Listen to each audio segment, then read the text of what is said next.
मी रक्षंदा देशपांडे. मी 2022पासनं दादासोबत UPSCचं preparation करत आहे.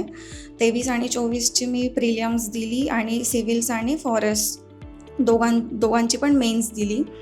पण मला ऑप्शनलमध्ये जरा कमी मार्क्स होते.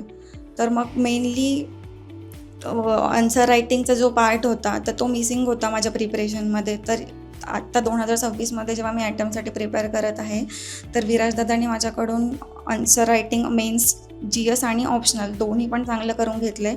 बिकॉज प्रिलियम्सचं प्रिपरेशन असं वेगळं नाही आहे, प्री आणि मेन्सचं सोबतच प्रिपेअर केलं जातं इकडे.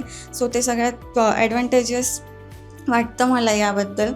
जसं की आपण करंट अफेअर्स पण बघतो, तर करंट अफेअर्समध्ये कुठलं मॅगझिन वगैरे असं नाही आहे की तुम्ही न्यूजपेपर वाचा, न्यूजपेपरमधूनच तुम्हाला करंट अफेअर्सचे सोर्सेस पुरवले जातील, जे की प्रिलियम्स आणि मेन्स दोघांसाठी पण तेच युटिलाइज करायचं आहे. सो ते इझी आहे. प्लस जे लीपची टेस्ट सिरीज आहे, तर त्याच्यामध्ये पण UPSCमध्ये जसे क्वेश्चन येतात त्या लाईन्सवरती क्वेश्चन्स वाटतात.